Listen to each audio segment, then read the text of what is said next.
next method. This fourth one, function with arguments and a return value. So here function 2 will take some input from function 1 and it will give the status also, that is return value also it will give it, that is return E, we return it. Okay, and if you observed inside a function 1 we return the statement as t equal to function 2 open bracket a close bracket. So there in function 1 t equal to is nothing but we are receiving this value also. So we'll take one example for this.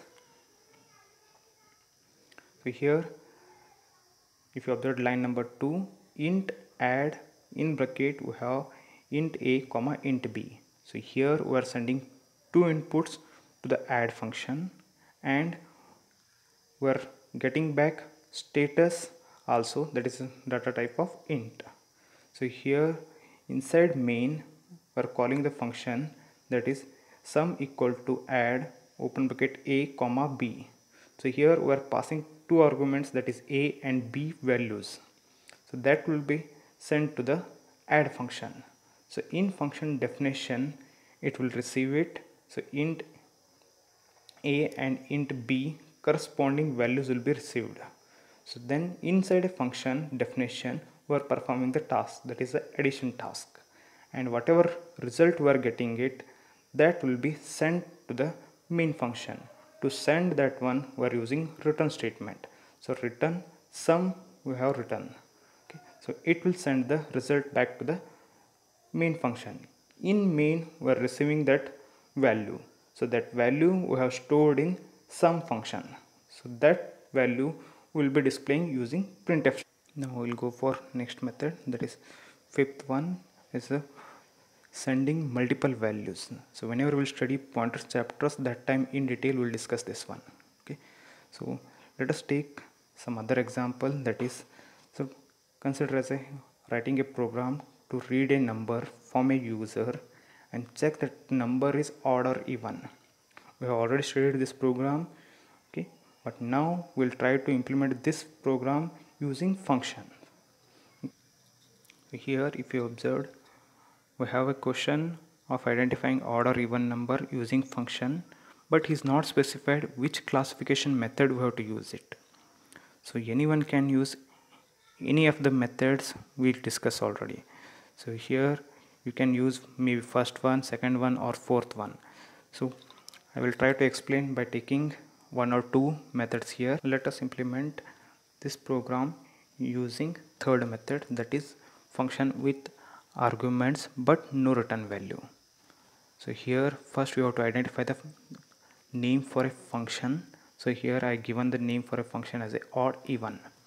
So in third method function will not send any value, so we are writing as a void function name, then in bracket some parameter. So in this problem one number will be taken from the user and that number we are trying to identify is odd or even, so only one parameter we are sending here. So inside a main what we are doing is just we are receiving the value from the user, first displaying the one message using printf statement, then by using scanf statement we are reading the value, then we are calling the function. That function name is odd even, so we have to send one parameter, that whatever we received from the user that we are sending it, that is n. In function definition, so int n, there n will receive the input whatever sent from the main function. So here now we are written the statement, that is nothing but if else. So here if statement is trying to identify given number is even or not. If it is false we'll go to the else statement and we are displaying the result here itself. So no need to send the result back to the main function. So we can use different method also, that is you can use first method, so where there is no input no output from the function, that is no arguments and no return value from the function. So here in function declaration we are given as a void odd even open bracket close bracket, which shows you are not sending any input to the function, that is parameter list is empty, and you are not getting any status back from that function, that is that's why return value is void. So inside main just we are calling the function. So here we are calling as a odd even open bracket close bracket. So inside odd even all functionality of that program will be implemented, that is reading the value from the user by using scanf statement, then identifying that number is odd or even by using if else statement, then we are displaying the result there itself. So this serves our problem. Like this you can use any of the methods and you can implement the program. So whichever you feel comfortable you can use the method.